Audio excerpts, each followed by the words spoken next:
Buenos dias. We are off the coast, maybe of Colombia right now. Too bad they couldn't substitute Colombia for Peru. That would have been really great.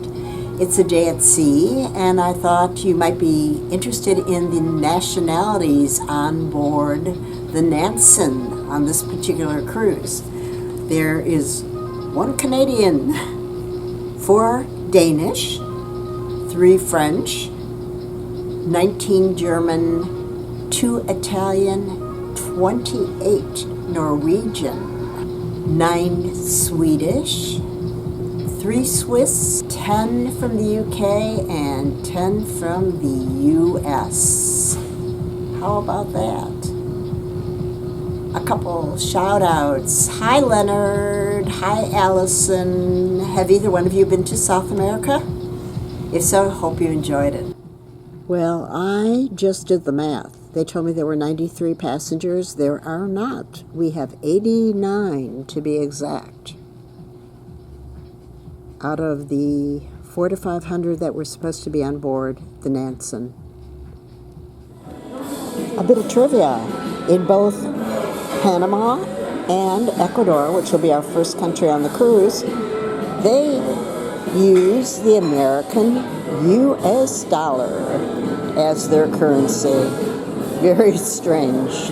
And Panama is the same time as Chicago. No setting clocks forward or back yet. I just made a comment to Steve. That table seats 22. I've got 24 people coming for Thanksgiving. If I added 1 on each end, this would work really good. And on our bed are our equator crossing certificates. Yay!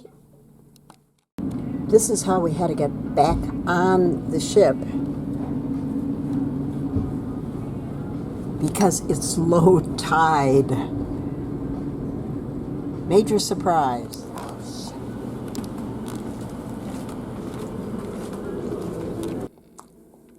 As you can see, they have their daily program on the TV also, as well as throughout the ship. Very pretty sunset. And as the sun slowly sets in the west, we are going to continue south for 4 days. Some trivia. I was just talking to Charlie, one of our wonderful servers, and our cruise ends in Valparaiso, Chile. And then from there, the ship heads down for the next 10 days to Ushuaia. And Fridtjof Nansen will spend the winter in Antarctica, going back and forth from Ushuaia, South Georgia, the peninsula, etc. And then, at the end of the Antarctic season, the ship heads all the way up to Greenland. That's some voyage. Trivia. Did you know Chile has 7 UNESCO World Heritage Sites? And the biggest copper producer of the world? I think the copper mine was in the Atacama. Do not remember that too clearly. And 2 Chileans have won the Nobel Prize.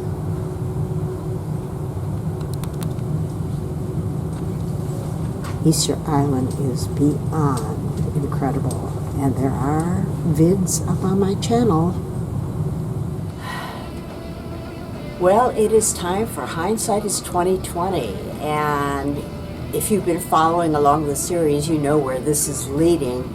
In hindsight, of course, with more than 18 hours notice, at least 2 days, we would not have been on this cruise because of the cancellation of the entire Peru section. Other than that, other than the for me, very boring days at sea, yes, there are lectures, they have little clay modeling and other items to keep you busy, salsa dancing, but if I wanted to do all that, I could do it at home. I did not come on the cruise for the lectures or arts and crafts. I came on the cruise to see new places and new things. So that's the main hindsight is 2020. Other than that, this particular ship, the Fridtjof Nansen, is gorgeous. It will spoil you for any other Hurtigruten ship, which are all older. This is a gorgeous state-of-the-art ship, and they've got their act together as far as their app goes and the menus and what's going on and all of that, which is great. Food, of course, is wonderful. There are items that are not to my taste. Hey, just like all of us, we all have opinions. And staff, of course, wonderful.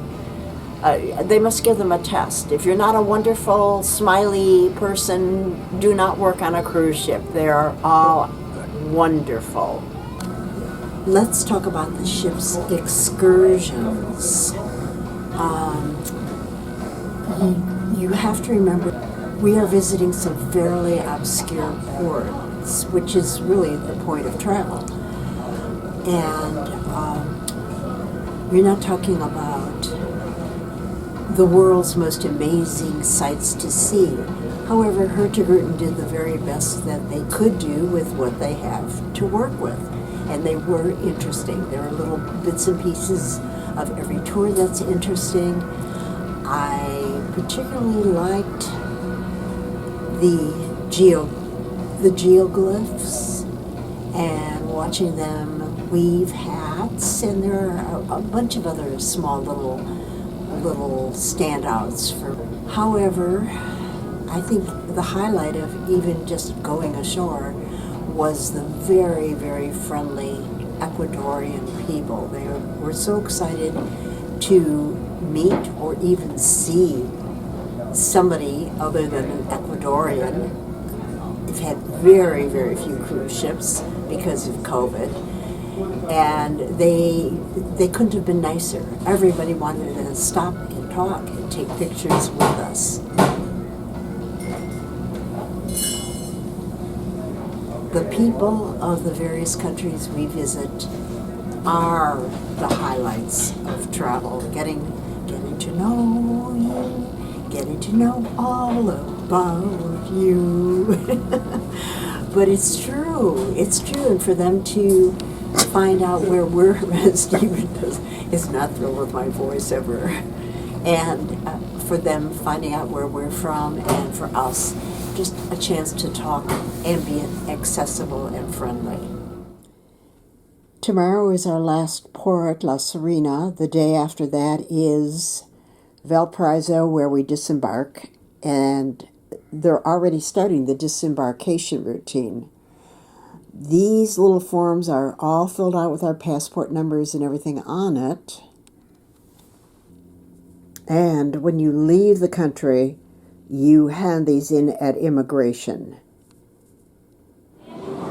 Steve and I both got emails from United saying on our flight going back home from Houston to Chicago, you can choose an in-flight meal. I'm sure this is not new, but it's new to me.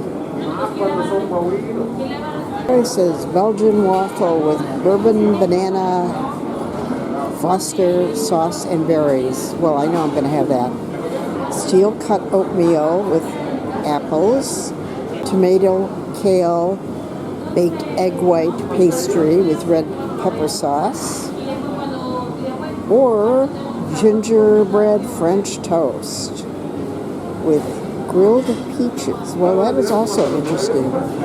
And one last choice, egg scramble with ham and vegetables.